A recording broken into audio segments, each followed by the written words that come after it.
Hey guys, welcome to Rach Talk, my weekly show where I sit here, drink caffeine, and talk about random things. Today I'm talking about my boob job. Yes, I did get one. Which Kardashian is dating which member of Blink-182? I know that's old news. And also, I talked about, oh my gosh, the rudest thing that I saw on an airplane the other day.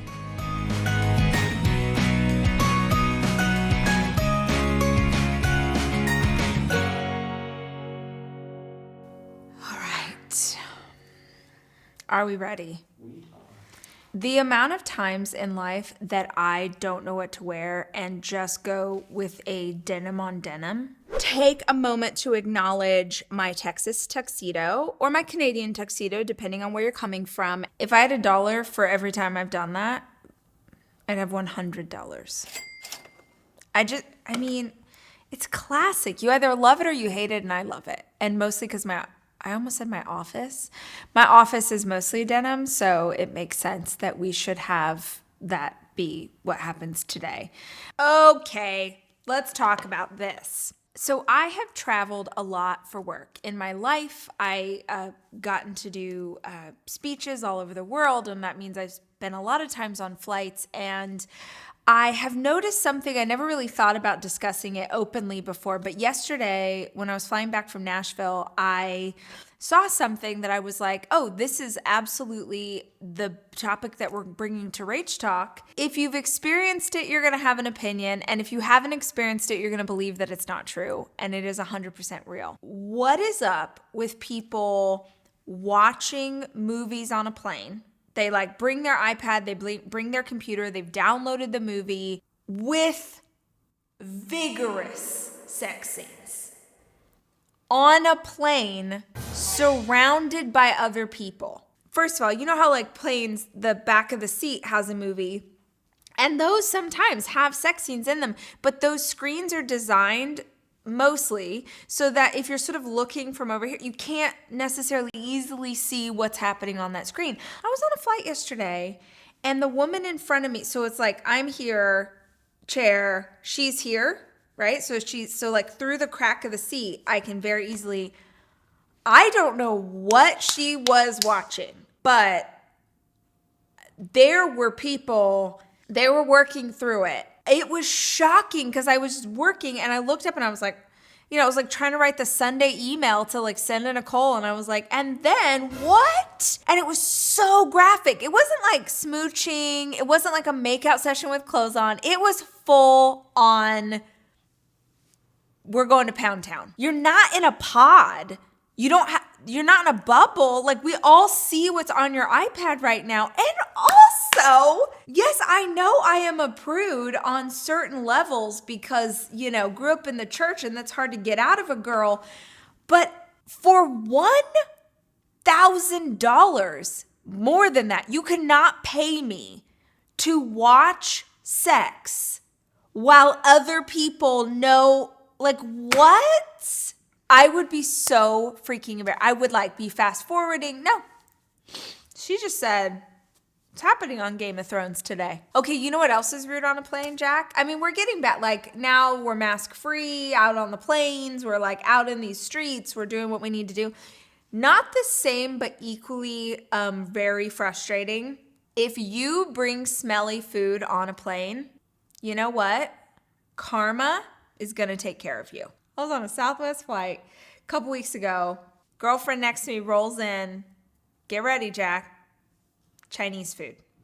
Okay, Chinese food's delicious. I want you to have that orange chicken. I want you to have that. I don't want you to have that right next to me. All of us locked into this vault of orange chicken. No. Yeah, I don't. Watching sex, eating Chinese food, just acting like this flight is your couch. Would you guys think about that? If you were watching a show, you're on a plane, you download it, you don't know what's coming. You didn't know that they were going to make out with each other in a very aggressive, naked manner. Yeah, you're doing something. You're turning it, you're angling it, you're doing, not sister. Sister friend was like, I paid for this seat. But you know what it is? I forgot. Hold on. No, there's a thing. There's what it is. What it is has like such a good point about this. What trips my brain out is like, you don't know who on this flight would be very offended by that. So like my Mima does not fly anymore. She's in her twilight years. All of a sudden I just had this vision of my Mima like being super into Twilight fan fiction and like being like dressed as Bella and going to like Comic-Con, and that's not what I meant at all. But if my Mima was on a flight and saw that, she would be so offended. Like it would really bother her, and she wouldn't be bothered in like a mean way. She wouldn't say anything, but she would just be like very uncomfortable because she was raised very conservatively and she lives very conservatively. So I guess what I don't like is not really thinking of the other people around you. You want to watch all the sex scenes. I don't care, like do your thing. But it just sort of tripped me out that I've seen it more and more now, that it feels like we've stopped caring about anybody else around us. I just think like even if someone is more conservative than you or more liberal than you, whatever, they're human. And I just think we should respect each other. And that felt a little like it's almost like you're pushing your thing into my sphere. And what a weird thing to talk about publicly, because now people are going to be like, you sound too much like a duck.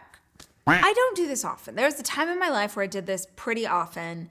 This doesn't happen much anymore, but it did happen yesterday. I'm not going to lie. Eating in my car.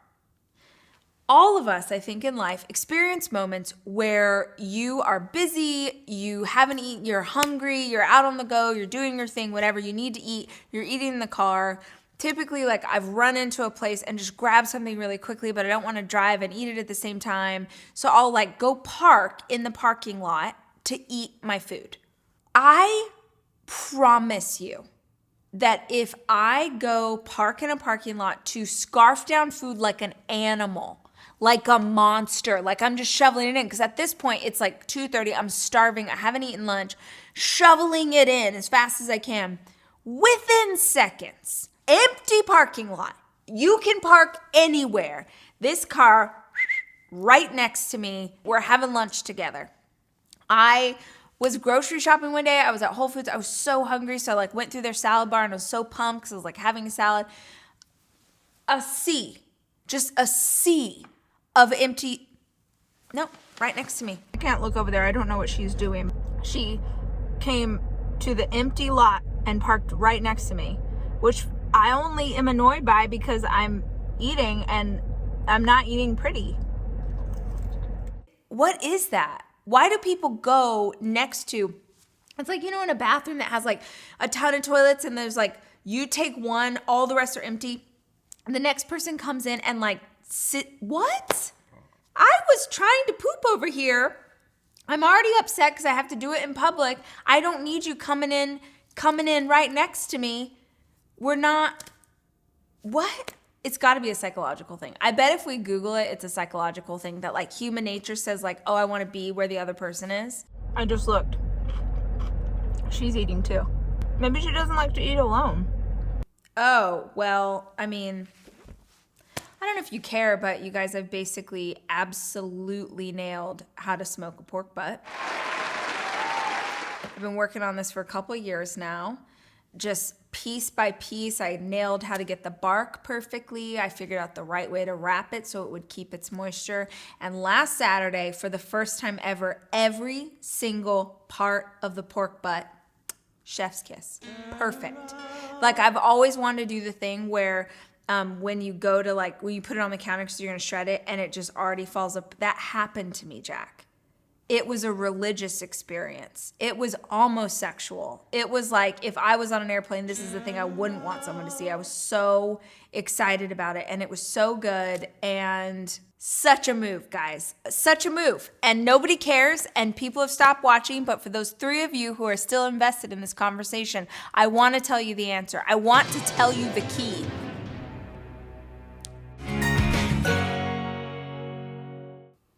An ice chest. Okay, Jack, here's what you do. Keep it in all of its stuff, and then you're going to put it in an ice chest. There's no ice in the chest.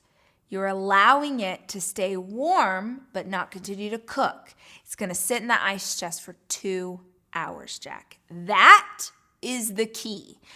Before I put it in the ice chest, it was like, nothing's happening here. Took it out of the ice chest and it was like, ah. I was so proud of myself. Speaking of dreams coming true, you like that segue, Jack? We like to highlight stories from our Dreamcatcher community. Those are members of our Start Today journal community who have achieved a dream that they have been working on for a while. I ask y'all to send in videos, and we have one today that I really want to share with you because it's so special. And I hope that it inspires you to understand that there are people every day all over the world just like you who are achieving personal and professional goals for themselves. And hopefully this story will inspire you to do the same. Hey Rachel, my name is Madison. I'm actually currently living in Europe, which is something that I had in my Start Today journal.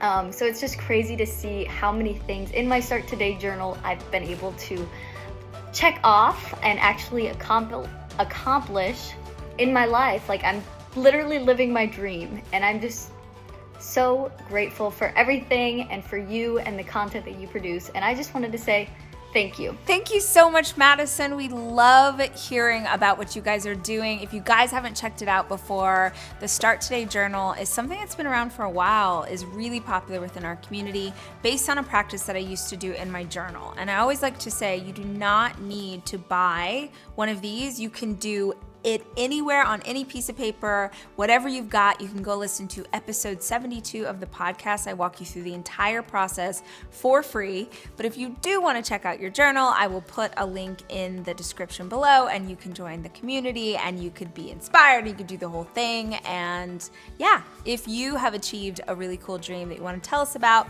you can send your video to this, or do they use a hashtag, or whatever's happening below my hands in the editing process, that's what you're supposed to do with your video. I'm still tripping out. I get my celebrity news in like just weird like bits and pieces.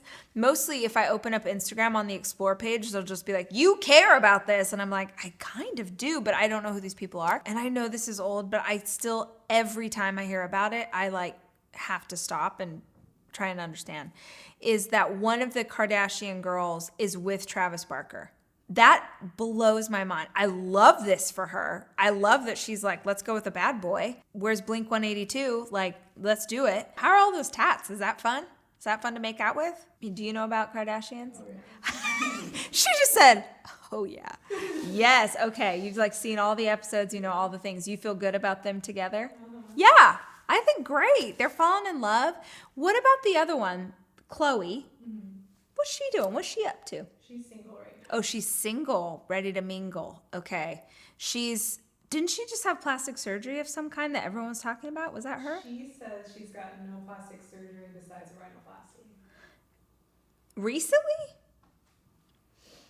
I don't know. I mean, I feel like, look, if we have before and after photos, and we do, just say it. I've told you guys, boobies. Sorry, Jack. But not in a way that's like, sometimes I look in the mirror and I'm like, we could have done a little more. I just had them, you know, after the kids, they were like, and then I just had them picked up like, it's not like a lazy boy footrest that gets you all the way to the top. It's like your grandma's lazy boy that like, you know, it didn't go up past this point. That's what the girls did. But I feel great about it. But sometimes I do think, would be nice if they held themselves up. It basically just looks like I have regular boobs, which is pretty crazy to pay that much money and still just have sagging nipples. But you know what? I'm happy that I did it. But you better believe that if I was getting something else, I'd just tell you guys. There was a hot minute where I was like slightly obsessed with looking up things about, I have so much saggy loose skin. So much. Like if I were to do a push-up, right? Like if I was wearing just like a sports bra and like pants or whatever, and I was to do a push-up, what is hanging down from my stomach? I'm just gonna say, it looks like a ball sack, okay? You know how like testicles are saggy, I guess? Well, not saggy, but like they're hanging, I guess is what I'm trying to say. And so this thing, it's just you know, and there was a moment where I was like, well, is it a big deal? Could I just go in and they just like take a pair of scissors and like, you know, it is a big deal. It's a really big deal. And then I was like, stop, like your body's beautiful and, you know, all the things. But I'm not going to lie. I wondered what was involved. I didn't know. And, you know, now I know. So whatever. No judgment. You do whatever you want to do. Do whatever you want to do. People are like, oh, I can't believe that you would admit to having your boob job when you tell people to like love. Yeah, freaking love yourself. Also, this is your body. You get one life. You get one chance to go around this earth. Whatever you're doing, you only have a limited amount of time.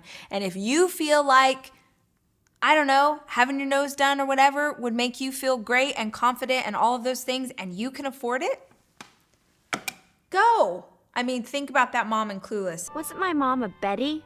She died when I was just a baby. A fluke accident during a routine liposuction. That is a concern. Guys, it has been so much fun hanging out with you. If you are still here, God bless you. Thank you for being a friend. Thank you for being a friend. Is that Golden Girls? Travel down the road and back again. You're welcome. God, what a show. Anyway, this is also a show, and if you like it, be sure and subscribe to the channel so you get a notification every single time we post a new episode. I have enjoyed hanging out with you. I will try not to wear denim on denim next week. I'll try. We'll see.